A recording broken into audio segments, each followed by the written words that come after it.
¿Cuánto les gusta oír la palabra?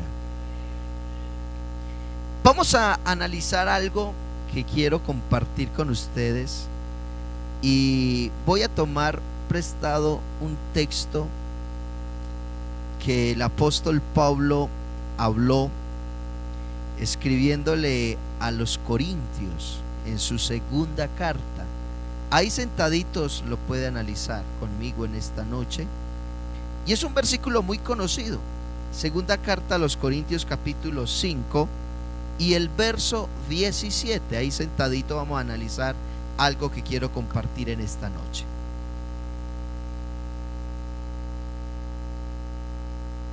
Segunda carta a los Corintios capítulo 5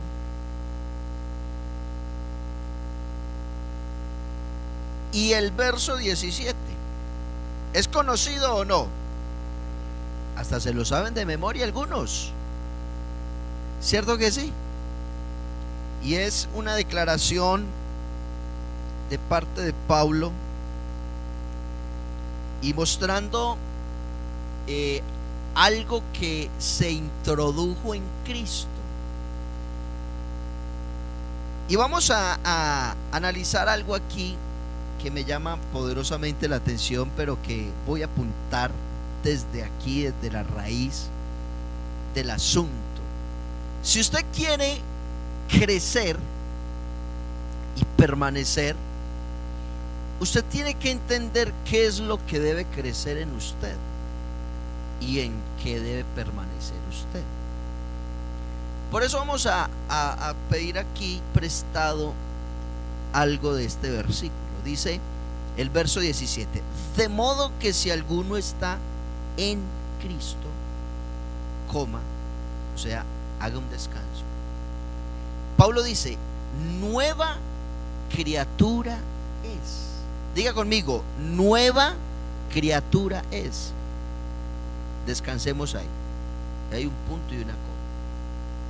Tome aliento, analice como que nueva criatura. Pero proseguimos. Las cosas viejas pasaron. Deténgase. ¿Cómo que las cosas viejas pasaron? Las cosas viejas pasaron. Respire. Y ahí sí.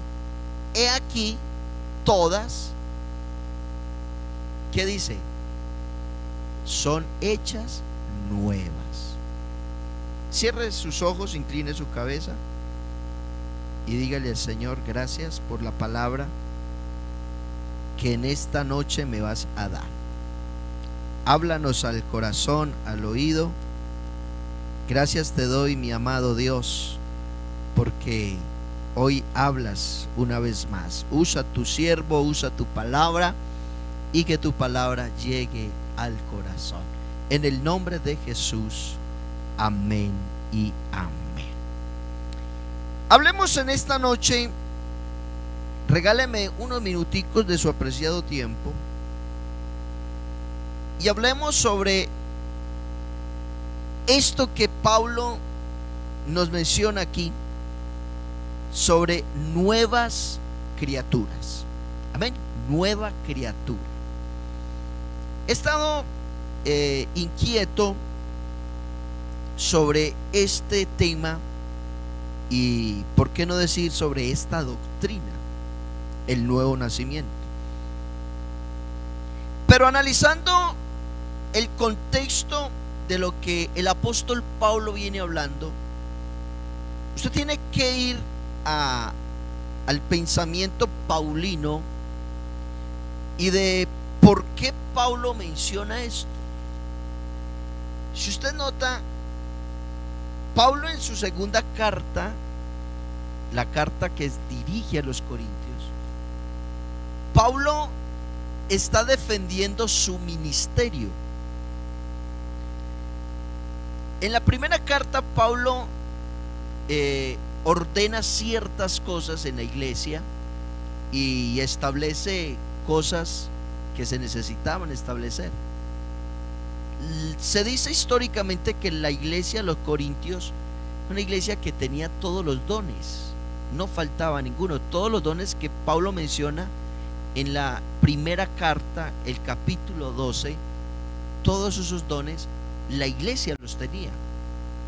El de profecía, el de sanidad, el de lenguas, el de interpretación de lenguas, el don de fe, el don de milagros, en fin, los 9 dones que se mencionan, la iglesia los tenía. Sino que la iglesia estaba viviendo un desorden, y tenía un desorden dentro de ellos. Y aparte de eso, se presentó un problema de fornicación dentro de la congregación.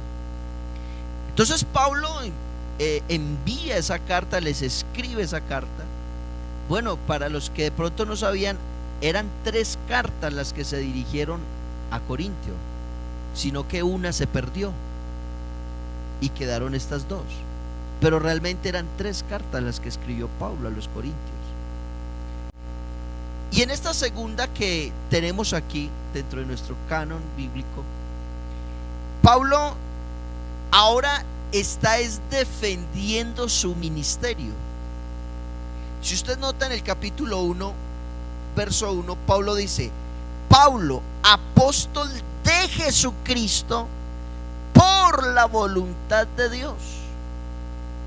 Que la iglesia de los corintios, algunos se habían levantado en contra del ministerio de Pablo y decía: Pablo no es apóstol, porque para haber sido apóstol, algunos decían, tenía que haber caminado con Jesús y haber visto a Jesús.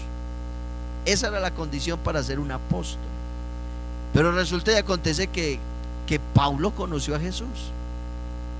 Más que él conocerlo, Jesús conocía a Pablo, y se le presentó y se le mostró y se le reveló: yo soy Jesús a quien tú persigues.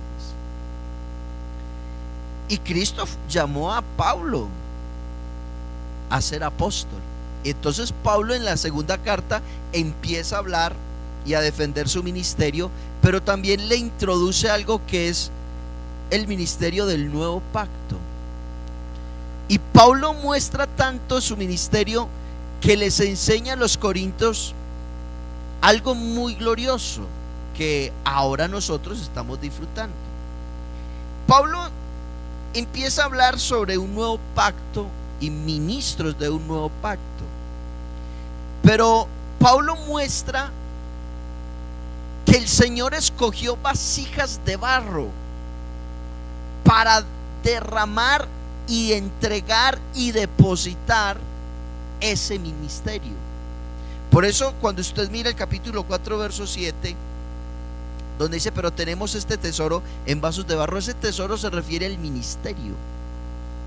Bueno, algunos lo interpretan y hablan y dicen de la salvación, y eso no se discute, pero exegéticamente hablando se habla es de el ministerio de Pablo y de los ministros y del don que Dios dio a los ministros. Pero bueno, él aquí se enfoca y empieza a hablar de un ministerio nuevo, de un ministerio más glorioso, de algo glorioso que se tiene, y habla del ministerio de la reconciliación, que Dios estaba en ¿quién? En Cristo. Y entonces ahí habla de algo que se llama reconciliando. Y vamos a enfocarnos, si usted me permite, en algo que me llama poderosamente la atención, y es esto de nuevas criaturas. ¿Por qué nuevas criaturas? La doctrina del nuevo nacimiento es una doctrina elemental y necesaria entenderla y vivirla. Hay doctrinas fundamentales que se necesitan tener muy en cuenta.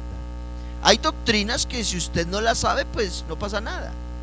Por ejemplo, la Biblia habla del milenio. Si yo ignoro el milenio y no sé nada del milenio, ¿me condeno?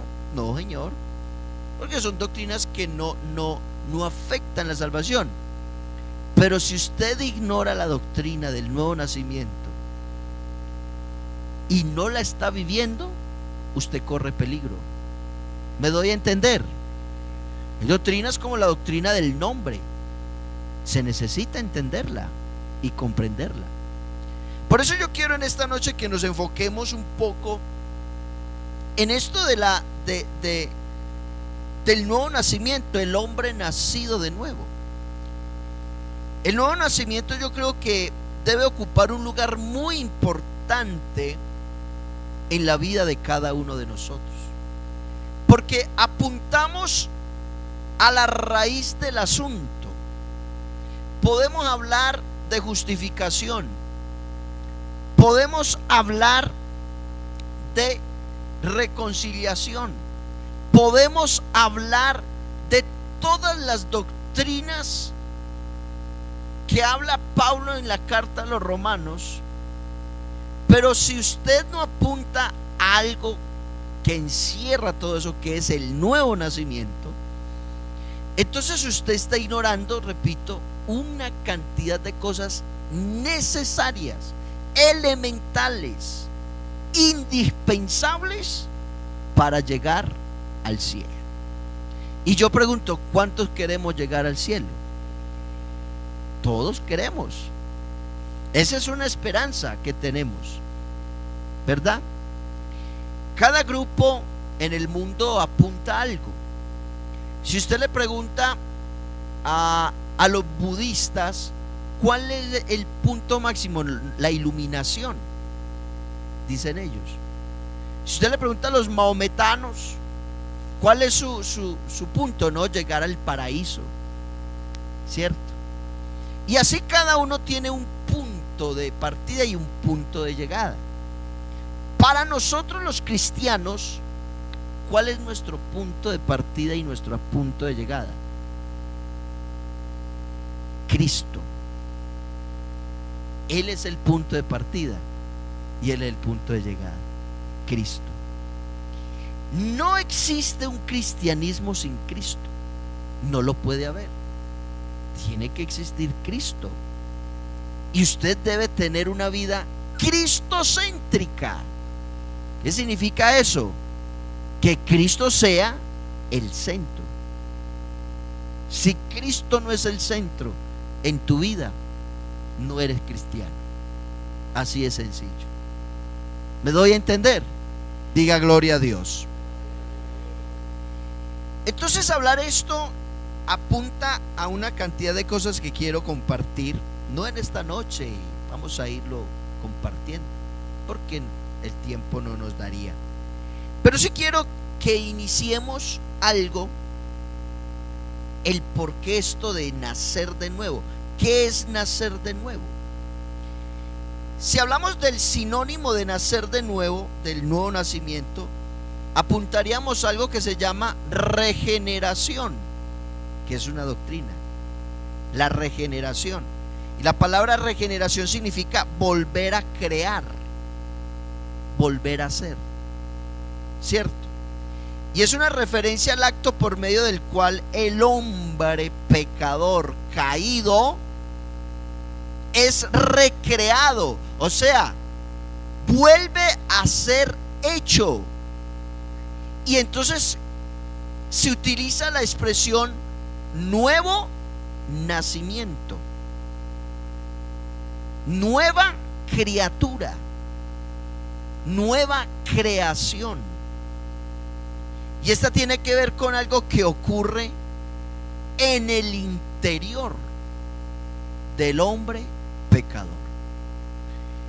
Y aquí, hermanos, yo quiero que usted tenga conciencia si usted ha nacido de nuevo o no. Una cosa es hablar del nuevo nacimiento o hablar del bautismo en el nombre de Jesús, pero otra cosa es hablar del nuevo nacimiento. Hay quienes creen que el bautismo es el nuevo nacimiento, pero no lo es. El bautismo, según Pablo en la carta a los Romanos capítulo 6, ¿qué es? Es muerte y sepultura. ¿Cierto que sí? Según Romanos capítulo 6. Es la identificación con Cristo en su muerte y en su sepultura. ¿Estamos de acuerdo o no? Pero esto del nuevo nacimiento ocurre es porque hay un engendramiento, hay algo que inicia por el encuentro que tú y yo tenemos con Cristo. ¿Usted cree que en la vida se puede ser diferente a la vida que llevábamos anteriormente? Claro que sí, podemos ser diferentes y podemos vivir una vida mejor. Pero esa vida mejor solo se vive si Cristo está. El primer hombre, Adán, se echó a perder. Y eso lo sabe usted, ¿cierto que sí? Y se echó a perder por la desobediencia. Y por la desobediencia entonces entró el pecado. Y por el pecado entró la muerte. Y así la muerte pasó ¿a quién? A todos los seres humanos, por cuanto todos pecaron. La primer creación, o sea, Adán, se echó a perder. Pero Pablo habla del primer Adán y el postrer Adán. Y cuando habla del postrer Adán, ¿a quién se está refiriendo? A Cristo. Cristo nos enseña a nosotros que sí podemos ser diferentes. Cristo nos demostró a nosotros que podemos estar en el mundo y no ser del mundo. Cristo nos enseña a nosotros que podemos vencer el pecado, que podemos vivir una vida agradable a los ojos de Dios. Pero esto, ¿cómo es posible? ¿A través de qué? Del nuevo nacimiento. La ley, el Señor la coloca y escoge un hombre llamado Moisés, y a través de Moisés viene la ley. Eso lo mira usted en San Juan capítulo 1. La ley por medio de Moisés fue dada, pero la gracia ¿por medio de quién? De Cristo. Por eso en Cristo tomamos todos gracia sobre gracia. Y eso de la gracia apunta a que Él tenía algo glorioso. La ley no pudo al hombre justificarlo. La ley no pudo hacer nada por el ser humano en el sentido de que el hombre pudiera alcanzar algo glorioso. Aunque Pablo defiende la ley y dice que la ley fue el ayo, o sea, fue ese maestro, fue ese que te dijo: mira, tú quieres algo glorioso, mira, te muestro a Cristo. Porque la gracia apuntó ¿a quién? A Cristo. Pero ya ha venido Cristo, ya no necesitamos a alguien que nos lo señale, porque ya lo tenemos a Él. ¿Me estoy dando a entender?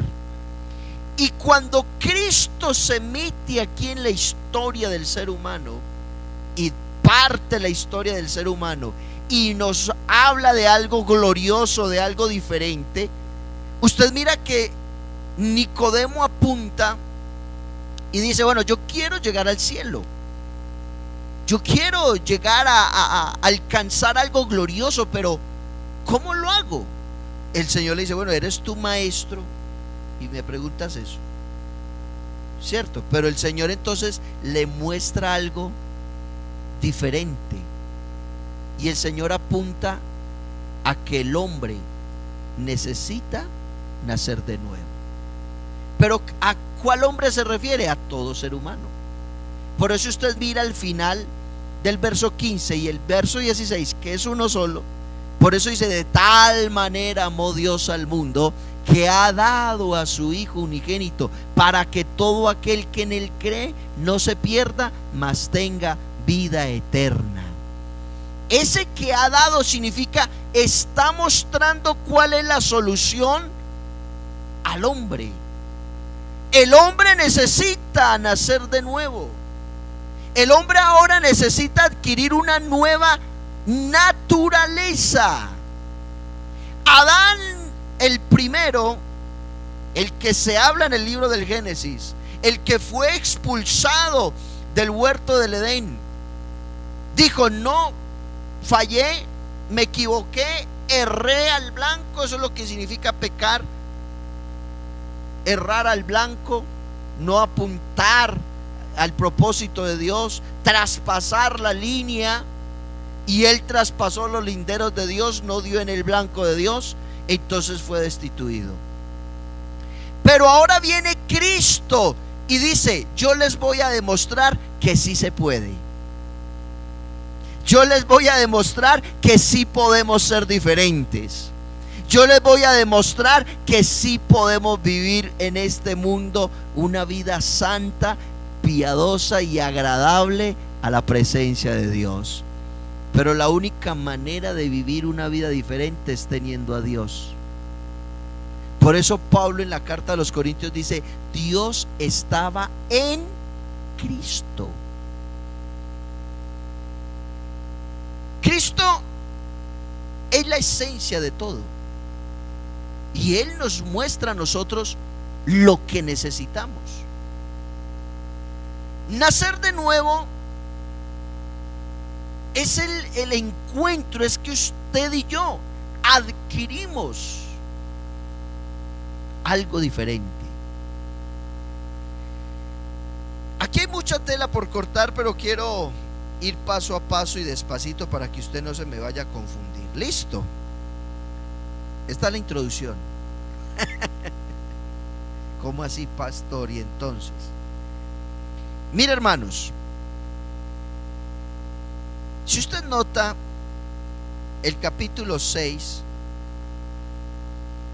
de la primera carta a los Corintios,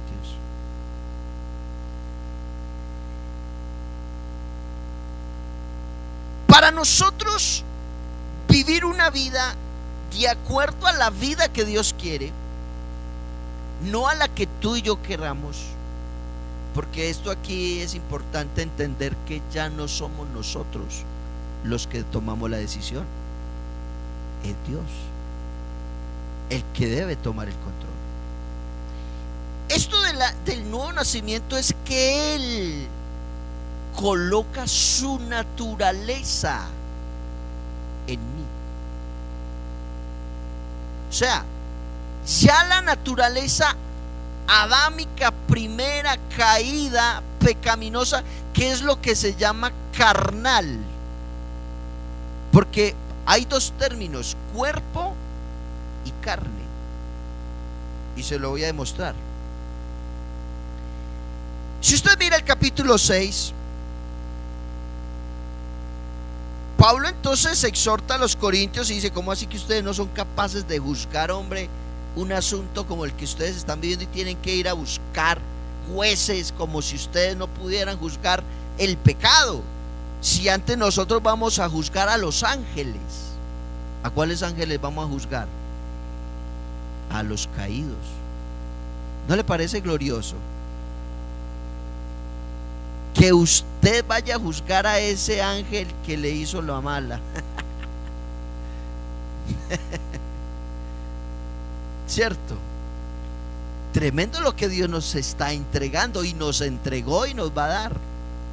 Juzgaremos a los ángeles. Entonces Pablo en el capítulo 6 empieza y habla, pero Pablo dice que hay que ser justos. Hay que ser justos. Por eso dice el verso 9: ¿no sabéis que los injustos, la injusticia es pecado?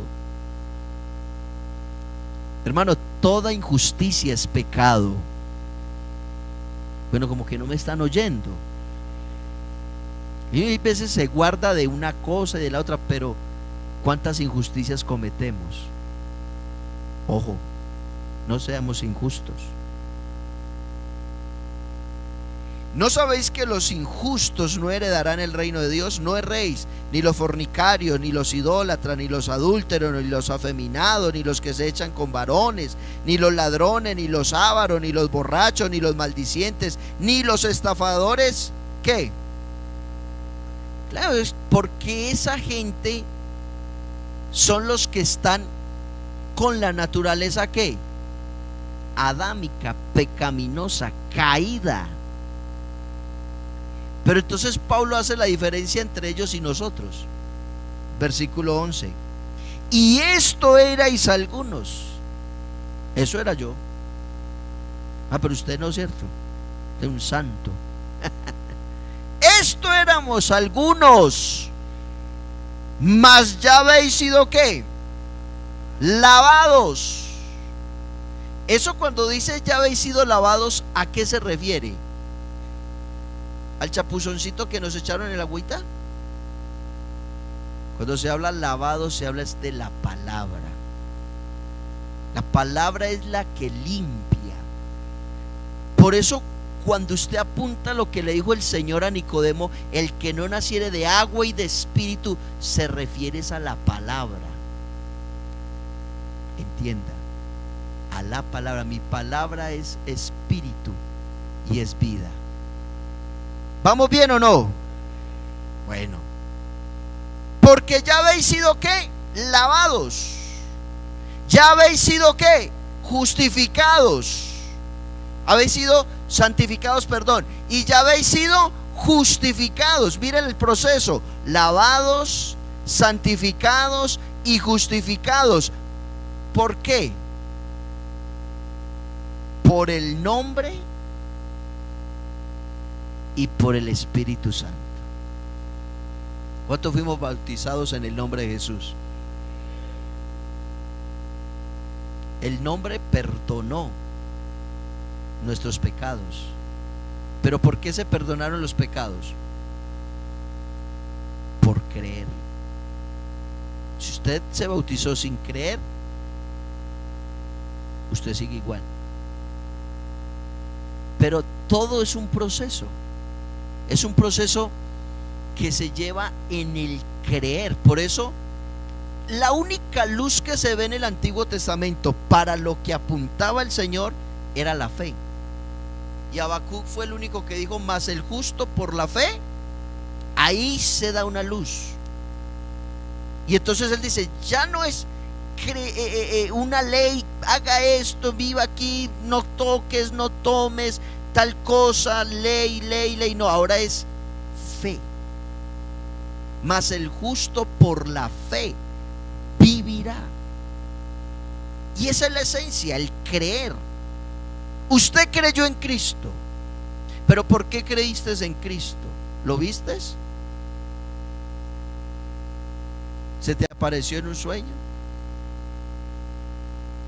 Creímos por la palabra.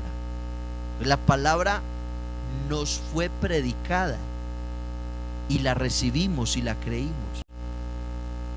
Tus palabras yo las comí, dijo el profeta, ¿cierto? Y las creí, fue algo de alimento. Esa palabra para usted y para mí fue alimento. E hizo algo especial. Empezó un proceso, el nuevo nacimiento, que te lleva a empezar a caminar y a hacer todo lo que el Señor quiere que tú y yo hagamos: a ser lavados, a ser santificados, a ser justificados en el nombre del Señor Jesús y por el Espíritu de nuestro Dios. Y aquí voy a apuntar a algo: todas las cosas me son lícitas, mas no todas convienen. Todas las cosas me son lícitas, mas yo no me dejaré dominar de ninguna. Las viandas para el vientre y el vientre para las viandas, pero tanto el uno como a las otras destruirá Dios. Pero el cuerpo, ¿qué dice ahí? ¿Por qué no dice la carne, sino el cuerpo? Yo le pregunto, iglesia Alfonso López, ¿por qué no dice la carne sino el cuerpo?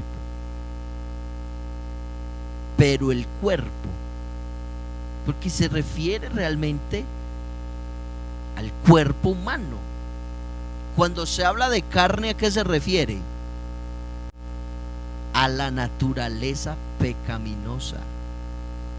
Pero cuando aquí se refiere al cuerpo, no es a la naturaleza pecaminosa, es al cuerpo común y corriente. o sea, a lo que tú y yo tenemos. Y Pablo entonces aquí nos muestra algo, pero el cuerpo no es para la fornicación, sino ¿para quién? Para el Señor. ¿Y el Señor para quién? Y Dios, que levantó al Señor, también a nosotros nos levantará con su poder. Y pregunta, ¿no sabéis que vuestros cuerpos son miembros de Cristo? ¿Quitaré pues los miembros de Cristo y los haré miembros de una ramera? En ningún modo. ¿O no sabéis que el que se une con una ramera es un cuerpo con ella? Porque dice, los dos serán una sola carne. O sea, ¿qué es lo que forma una sola carne? El acto biológico, o sea, el acto sexual. Y aquí entonces hago un paréntesis de lo que vengo hablando y voy a aclarar algo. Hay gente que cree que para uno ser una sola carne tiene que casarse civilmente o religiosamente para ser uno. No, usted se casa, claro, y tiene que casarse, pero para usted ser uno con su esposa o su esposo, tienen que consumar el matrimonio, y es el acto sexual. Por eso cuando una persona le es infiel a su pareja, deja de ser uno con ella o con él y se forma uno o con él o con ella cuando está afuera. Entonces hay que ruptura de ese matrimonio. Quería aclarar eso para los que no creen en ciertas cosas. Cierro paréntesis, continuamos. Pero el que se une al Señor, me encanta esto, verso 17. Pero el que se une al Señor, ¿qué? Un espíritu es con él. Y aquí hay algo grande. Para usted vivir una vida que agrade a Dios, usted tiene que ser uno con Dios. Pero ¿cómo hago yo para ser uno con Dios? Naciendo de nuevo. Vamos a algo que Pedro nos enfoca. Estamos hablando aquí, miramos la visión paulina, lo que Paulo habla de ser una nueva creación. Pero vamos a tomar prestado lo que Pedro estableció también en la iglesia. Segunda carta de Pedro, capítulo 1. Vamos a mirar algo aquí que me interesa mucho que usted entienda. Capítulo 1, verso 3. Si está aburrido me dice. ¿Ya está aburridito? No, ¿usted vino a escuchar doctrina o no? Ah, bueno. ¿Y si está escuchando o no? ¿O está oyendo? Mejor oír. Mire lo que dice el apóstol. Como todas las cosas, verso 3, capítulo 1, como todas las cosas que pertenecen a la vida y a la piedad nos han sido ¿qué? Dadas. Hermano, esto no se lo ganó usted. Como quien dice, usted se lo merecía. No, aquí nadie se merecía la vida que tiene. Ninguno. Lo que merecíamos era ¿qué? El infierno. Pero Dios es tan bueno que dijo, no, ¿cómo vamos a mandar a Julanito al infierno? Ahí se vale lo que dice, es que Dios es muy bueno. Y Dios, ¿cómo va a mandar a alguien al infierno? Es verdad, Dios no quiere que nadie se pierda. Pero si el hombre quiere ir para allá, pues bueno, ya eso es decisión. Pero menos mal que Dios se le atravesó a usted en el camino y le dijo, un momentico, por donde va no va bien. Venga, yo le muestro cuál es el camino. Yo soy el camino, la verdad y la vida. Diga gloria a Dios. Como todas las cosas que pertenecen a la vida y a la piedad nos han sido dadas por su divino poder. ¿A cuál poder? El Evangelio. El Evangelio es poder y es divino porque viene del cielo, mediante el conocimiento de aquel que nos llamó por su gloria y excelencia, por medio de las cuales nos ha dado preciosas y grandísimas ¿qué? Para que por ellas llegases a ser ¿qué? Mire tan lindo esto, participantes de ¿qué? de la naturaleza. Hermano, usted, si ha nacido de nuevo, en usted ahora opera algo glorioso. Ya no debe operar la naturaleza adámica, caída o carnal o animal. Porque Pablo habla de 3 clases de hombres: el natural, que otra versión dice el animal, el carnal y el espiritual. Esas son las 3 clases de hombres, ¿cierto? Animal, carnal y espiritual.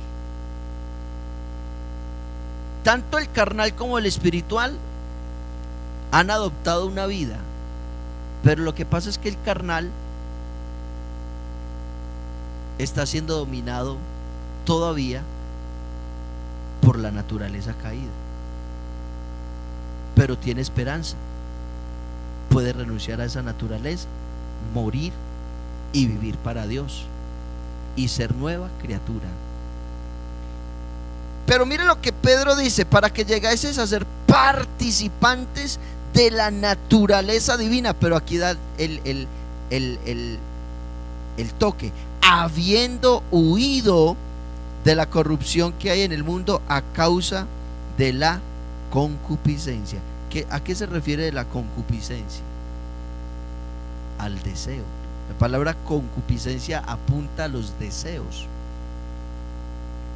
Todos tenemos deseos acá. Ya usted tiene deseo de irse para la casa a dormir. Ya tiene deseo de cenar y acostarse y ya, porque mañana tiene que madrugar. Pero hay deseos que llevan a la destrucción de tu vida espiritual. Pero si usted ahora está aquí y tiene la nueva naturaleza, la naturaleza divina, esa naturaleza es la que te ayuda, me ayuda a continuar, a vivir, a depender de Él y decirle: Dios, yo te necesito. A diferencia de lo que usted era antes, que no necesitaba a Dios. O usted en su religiosidad o en su mundo decía: ay, Diosito, ayúdame, tal cosa. Pero en sí usted no vivía de acuerdo a lo que Dios quería. ¿O sí? Pero ahora, ¿por qué sí vivimos de acuerdo a lo que Dios quiere? Porque Él puso su naturaleza en nosotros. Él inyectó su naturaleza en ti y en mí. Y ahora en nosotros hay algo que nos lleva a algo glorioso, algo mucho más maravilloso. Ahora somos participantes. En el Antiguo Testamento Israel era espectador, y todo el pueblo se paraba en sus tiendas y veía como la nube caía, la gloria de Jehová, lo que se llama la Shekinah, y descendía y se posaba sobre el tabernáculo, y descendía y se posaba sobre el lugar santísimo, y eso era glorioso. Y uno, wow, qué espectáculo, qué cosa tan gloriosa. Pero hermano, ellos eran espectadores. Nosotros ahora no somos espectadores, nosotros ahora somos participantes. Alábalo. ¿Por qué? Porque ahora Él te convirtió a ti y a mí en sus templos. Por eso, si volvemos a lo que dice Pablo en la carta a los Corintios capítulo 6, dice: ¿o no sabéis que vuestros cuerpos son templos del Espíritu Santo? Somos templos de Dios, somos morada de Dios, somos casa de Dios, somos la iglesia del Señor. Y Él depositó su espíritu, por eso somos uno en Él. Increíble, ¿cierto que sí? Y eso es el verdadero cristianismo: ser uno con Él. Que por donde usted vaya, vaya Cristo. Es que el Señor es muy inteligente. Él dijo: yo me voy, pero no los voy a dejar solos. No los voy a dejar solos, yo me los voy a meter en su corazón. Y ahora ya no me voy a limitar, ya no voy a estar limitado, porque Él en su carne y en su tiempo, cuando Él estuvo aquí en su ministerio terrenal, carnal, Él fue limitado en el sentido de que tenía que trasladarse y caminar horas y tenía que pasar el mar al otro lado para salvar a uno solo. ¿Cierto que sí? Pero después de que resucita ya es otra cosa. Pero en San Juan capítulo 14 a mí me llama la atención que Él dice: y os tomaré a mí mismo. ¿A usted no le llama la atención que Él haya dicho: y os tomaré a mí mismo, para que donde yo esté? O sea que realmente, ¿qué es lo que va al cielo? Lo que va al cielo es Cristo. Por eso dice: nadie subió y nadie puede ir al cielo. ¿Usted va a ir al cielo por su propia cuenta? Jamás. Olvídese, bájese de esa nube. Usted y yo no podemos ir al cielo por nuestra cuenta. La única manera de ir al cielo es que Cristo esté en nosotros. Por eso Él dice: y os tomaré a mí mismo. Y como Cristo es el Espíritu Santo, yo creí que iba a decir amén. Cristo es el Espíritu Santo. El Espíritu Santo no es la tercera persona de la Trinidad. El Espíritu Santo es Dios mismo. Y como Dios es Jesucristo, ahí lo tiene. Y os tomaré a mí mismo, para que donde yo esté, vosotros también estéis. Y como Él dijo: yo me tengo que ir, porque es que yo no soy de acá. Yo no pertenezco acá, yo no soy de acá. Yo vine fue a enseñarles, dijo el Señor. Yo vine fue a mostrarles, a decirles: sí se puede vencer. Yo puedo y ustedes también. ¿Pero por qué? Porque Dios se metió en Cristo. Ahora en usted, ¿quién está?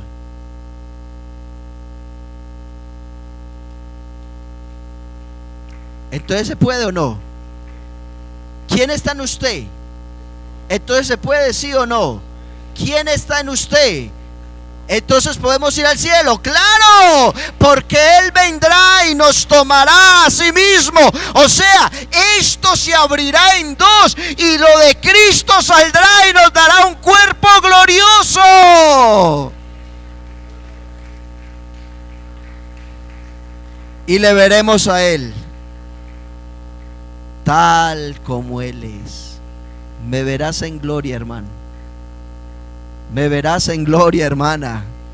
Te veré en gloria. Pero para que nos veamos en gloria, tenemos que caminar aquí como Cristo caminó. Tenemos que perdonar como Cristo perdonó. Tenemos que hablar como Cristo habló. Tenemos que manejarnos como Cristo se manejó. Tenemos que actuar como Cristo actuó. Si a Él lo ofendían, Él sonreía y perdonaba.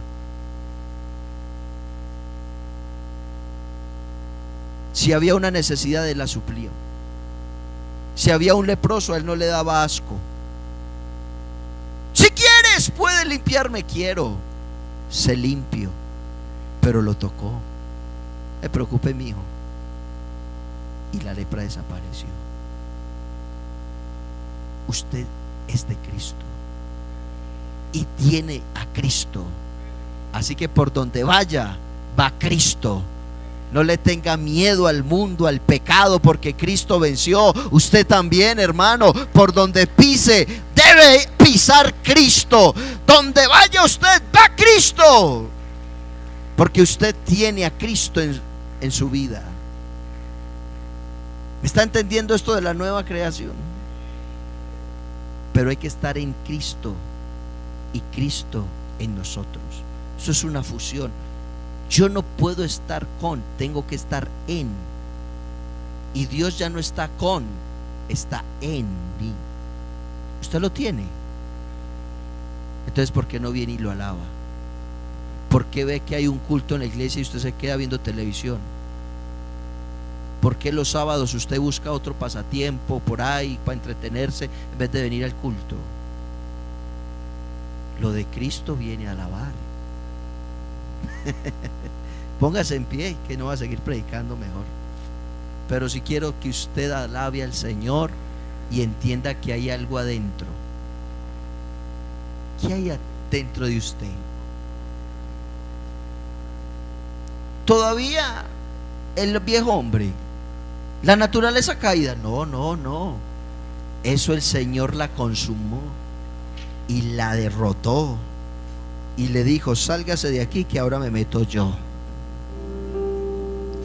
Si usted quiere saber más de esto, no se pierda los cultos, porque vamos a seguir hablando de esto. Porque si usted quiere crecer, en usted debe haber algo especial.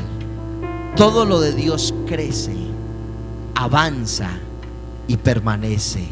¿Cuántos quieren crecer y permanecer en Él? Levante su mano, voy a orar por usted. Cierre sus ojos y dígale: Dios, ayúdame a ser como tú eres, a vivir para ti, a amarte a ti, a creer en tu palabra, a creer que usted se me metió en mi corazón, Señor, en mi vida, en mi alma, en mi cuerpo, a través de tu palabra. Dame de tu palabra para vivir una vida mejor, para alimentarme, para vivir, Señor, una vida no de incredulidad, sino creyendo, viviendo bajo todo lo que tú quieres, Señor, que yo viva. Adóralo en esta noche, adóralo. En el nombre del Señor Jesús. Levante su voz y adórelo en esta noche, en el nombre del Señor. Gracias te damos, Señor. Gracias por tu palabra. Gracias, Señor, porque has hecho cosas maravillosas en nosotros, porque